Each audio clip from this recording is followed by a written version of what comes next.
I'm going to try to wrap up the discussion that I began last night of Kant's antinomies of pure reason and how those bear on reasons to have faith. And again, the idea here is not that Kant or the philosophers of what they call faculty psychology, the different faculties of the mind, they're not saying that if you examine the way that our mind is arranged, you have a compelling argument for why there must be a God. But they're saying that if you look at the way the mind is arranged, you realize that it has insurmountable limitations, that there is a reality beyond what we can, not just what we can perceive, but what we can conceive of. And that our human minds, as they operate here and now, are never going to be able to get their loop around full reality. So that creates a space for belief. Now, I kind of, I guess I botched up in low light and low tech my attempt to talk about these quadrants. I apologize for I just like paper and I like writing things out by hand. Maybe you can read it a little better in the light of dawn anyway. It's pretty early right now, but this is what I was talking about. You have four quadrants here. I inadequately explained this, I'm afraid, but in each quadrant you're looking at a pair of laws that are equally compelling from a logical point of view. One of them is quantitative. It puts reality into discrete objects that you can count. So we could call that a definite concept, as of units of time or chronons and units of space or atoms. And the opposing antinomy, the opposing law, divides the units and considers their quality. It creates an indefinite concept. Okay, if they're solid objects that compose space and time, can we not dissect those and get to know them better? But once we do that, we no longer have clear components, and so the two these are complementary concepts, but they're also opposing. You need the one kind of thinking to balance out the other to keep the pendulum going, and this is how science proceeds. But you never really reach a stable endpoint. So science is never going to take you to any ultimate conclusion. Now, I want to move from the analytical to the synthetic. In other words, I want to talk about very large concepts now. And boy, do I hate trying to race this 15-minute YouTube clock to talk about philosophy. This ain't easy, but I'm going to give it a whirl. These concepts down here are a little vaguer still to talk about, but let's start with time. If you have a synthetic view of time from the quantitative perspective, then again, you're talking about limits, talking about, in the case of time, ends and beginnings and ends. There must be a beginning to time, there must be an end to time. Otherwise, I have here written, primal causes and final effects would both be infinite regressions. In other words, if there's no first event, we think of it as the Big Bang. If there's no first cause, then you just have the Big Bang as an effect of a previous cause. Well, what caused that cause? Well, that's an effect of a previous cause. And then we have a row of falling dominoes, but there's no first domino. And that's illogical. It doesn't make any sense. There has to be a starting point. The big idea of the end of time is a little vaguer, but can you think of the effects of the Big Bang going on forever and ever and ever and never playing out? Just infinite dominoes always falling over?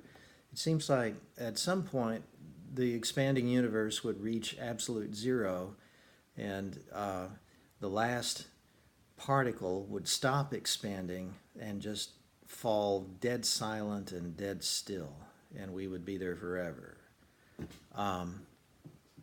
And that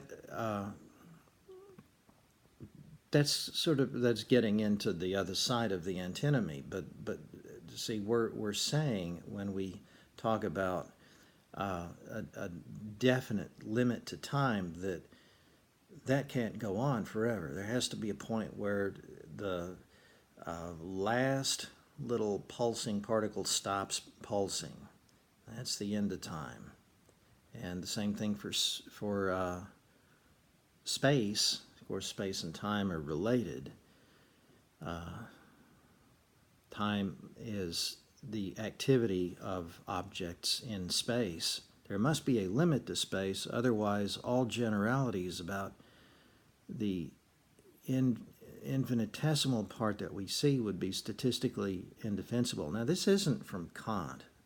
This is something that I kind of concocted myself, and it's kind of hard to explain and hard to visualize. But all scientific propositions about the cosmos are predicated on the belief that what we can see is representative of all that we cannot see. If the universe is infinite, that supposition is invalid statistically, because we're not even seeing 0.00001% of all that is. So how can we extrapolate from the little bit that we can see and say, this is how the whole cosmos works? That's logically ridiculous. Imagine that, you extracted one little insect from a vast forest and you constructed a whole theory about the fauna that lived in that forest because you had one little insect. And of course, we're talking about an even vaster body of evidence than that. You can't do science that way, and your mind can't think about the cosmos that way. You assume that the little bitty bit that you can understand is reflective of the vast part that you can't see. And if the universe stretches out infinitely as a quantity, then that's logically invalid. So we have to make that assumption. Now let's flip the coin. Let's look at the qualitative side of the question. In other words, let's break up these units. We have a distinct beginning and a distinct end of time.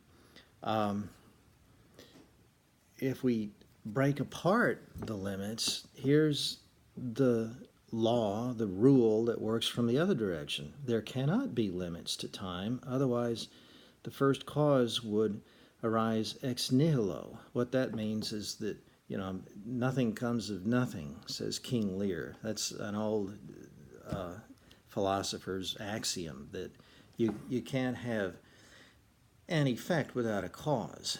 What does cause the Big Bang? If nothing causes it, then it's just there from nothing? That's inconceivable. There must have been something before it. So therefore, there can't be a discrete beginning to time. There always has to be something before. And this is another one of these ideas that's not from Kant, but it seems to me that it's logically compelling. There can be no final effect, no point where the last particle cools down to nothing. You can't have complete silence, complete stasis. Finally, it's all over, just frozen nothing. You can't reach that point because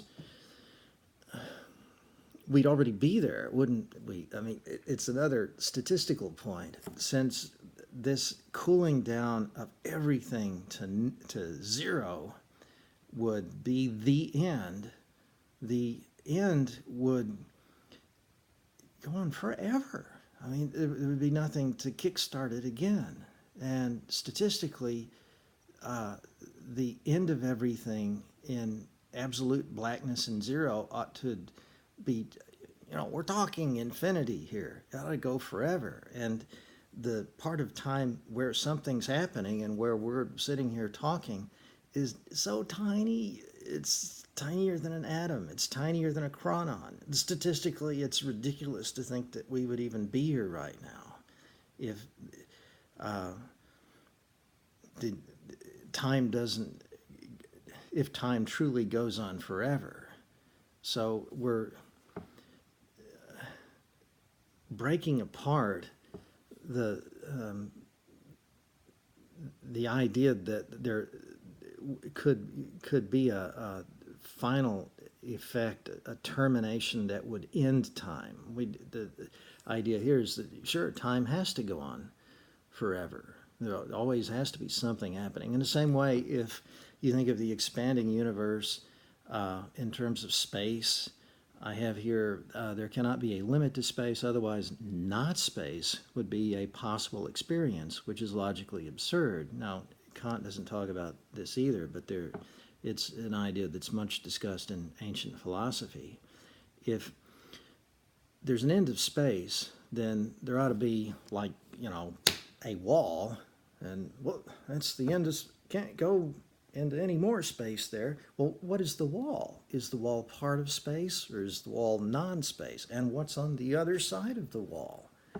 If there's anything there, it's part of space, but there's nothing there. Well, there's the back of the wall, isn't there? I mean, how do we even conceive of the end of space? It should be a possible experience, but what would be the possible experience of that which is not space? It's in space, but it's not in space because it's the end of space. And again, see, we keep coming back to this idea over and over and over again. Every time we consider how we think about the very small when we're dissecting things, or the very large, the very, very, very vast when we're putting things together cosmologically, if we extend our conceptions all the way out to the edge, and this is again the idea of Kant's critique, he's feeling out the parameters of possible thought. Well, every time we get out to the limits of possible thought, we find that they are posed by necessary logical ways of thinking that, however, shoot each other down. They're contradictory.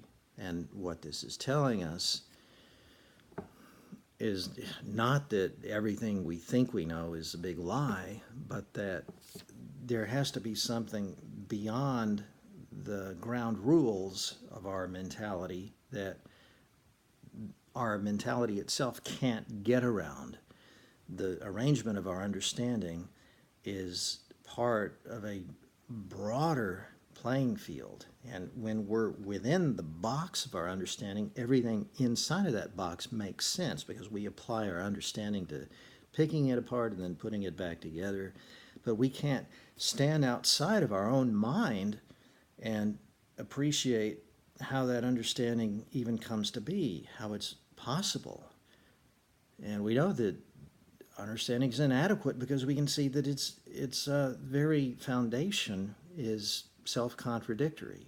So again, there is an opening there. As I said at the beginning of the first